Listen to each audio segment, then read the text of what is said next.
Berger is definitely being fought not only by Alessandro Nannini, who is third, but also by Alain Prost, who is in fourth place. The gap between Berger in second place and Prost in fourth position, and there he is, 3.6 seconds. Alboreto here in fifth position. There is Capelli in sixth place in the Leighton House Mark 3.5 litre car. Boutsen in seventh place. Coming towards you now, Nigel Mansell, who is in eighth place. That is Derek Warwick in the Arrows, who is ninth. Riccardo Patrese, number 6, is 10th. In the Yellow Lotus, 11th place, Nakajima. In 12th position, Eddie Cheever. In the yellow helmet is Gugelmin. That is Andrea de Cesaris. And René Arnoux in the Ligier with a very high airbox at the back. It's the first time we've seen that this season. Is in 15th position. Jonathan Palmer is 19th. Julian Bailey, incidentally, sadly failed to qualify in the final practice yesterday. Yeah, and the first casualty of the wet conditions, apart from Piquet, seems to be Stefano Modena, who's now down to 20th place, having made a good start and got well up in the wet, which you'd expect with his talent, but his engine is missing badly, and it sounded like a good old waterlogged misfire to me. You're watching Ayrton Senna, the brilliant Brazilian, 4 victories in the World Championship so far out of 8 races, as has his teammate Alain Prost.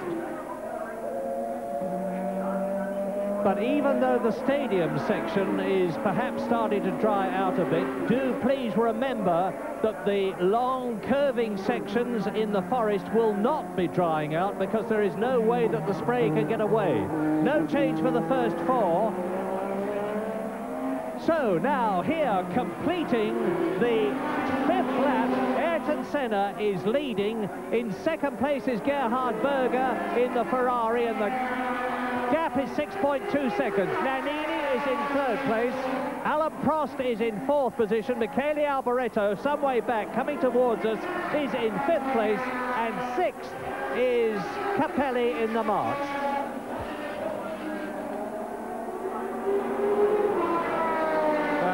Prost is starting to move up on Berger and Nannini, so Prost has realised that he's got to mount his challenge, because Senna's now got a 6-second lead over Berger, and Prost has a lot to prove today, certainly to the French, because they gave him a real ripping for giving up at Silverstone in the conditions that he didn't like.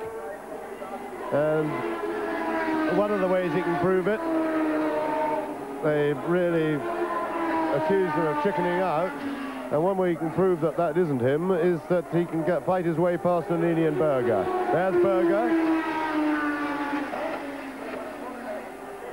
Now the critical time, you can see there's still a fair bit of spray coming off the tyres, and at that stage one has, as Modena comes into the pits to have his misfire looked at by the look of things, and when the spray coming off the tyres, then wets are the order of the day. However, when they stop actually lifting water off the track, and you can, although it can still be damp, then one has to think pretty swiftly about getting onto dry tyres, but not quite yet.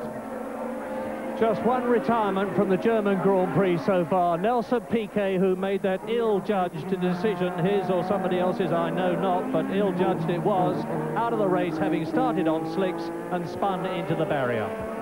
Yes, it's absolutely extraordinary, that, and I have to tell you, Murray, that is definitely Piquet's decision. Somebody else might have tried to make the decision, but the driver has the final say always on something like that. There's Ron Dennis on the inset.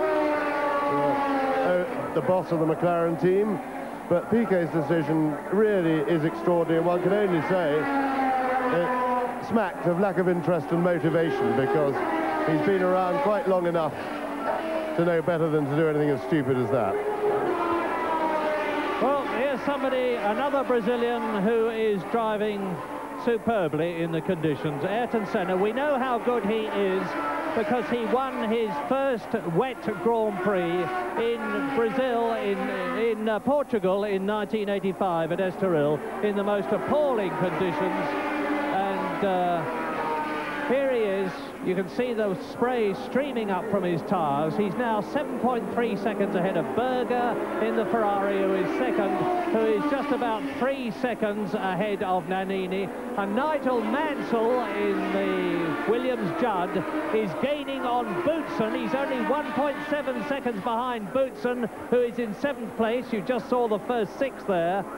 Now, as you look at the McLaren, look back through your picture to see Berger in the Ferrari. There he is coming up to one of the 2 chicanes. Boutsen with Prost right on his tail now in 4th place.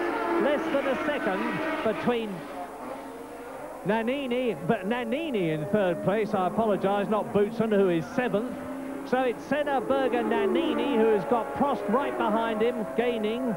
And the world champion, not of 1985 and 86, Alain Prost, not at all anxious to see Ayrton Senna increasing his lead over him.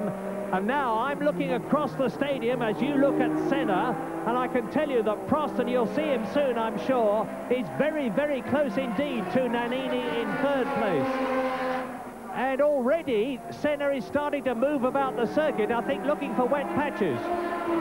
Yes, now Prost, the vital corner for Prost is this one that we're looking at. He needs to get really close to Nannini and then try and power his way past on the straight on the way up to the first chicane. So this is the battle of the moment. Looking back down the track, and there is Senna into the chicane, but it's Prost and Nannini that we want to see. But unfortunately, we're not allowed to.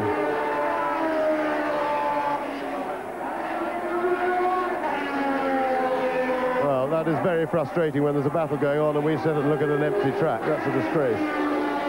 Well, there it is. There is Prost ahead of Nannini. So Alain Prost is up into 3rd place. Senna leads. Berger in 2nd place, up into 3rd place on lap 8 out of 44 goes Alain Prost. That is Nannini down in 4th place. You see the red and white McLaren ahead of him. Yeah, that's very frustrating. While Prost was passing Nannini, we were looking at an empty track. Now, I'm afraid that's down to German TV, and there's nothing we can do about it. But Alain Prost is doing everything he can now about getting 2nd place from Gerhard Berger. We are on lap 8. Senna leads by 7.5 seconds. Berger 2nd. There he is, number 28, with the spray pouring out from the rear wing of the Ferrari. Very small rear wings, you will note here at Hockenheim, because the thing to do is get the maximum speed on the long curving sections in the forest at the expense of grip in the stadium, which is where they are now. You just have to do the best you can there with less downforce than ideally you would like, because the vital thing to do at Hockenheim is to go as quickly as you can on the fast bits. And yesterday they were doing, the McLarens, 207 miles an hour. So it is 8.1 seconds ahead. Senna is ahead of Berger. Berger is 3.5 seconds ahead of this battle, which you are looking at.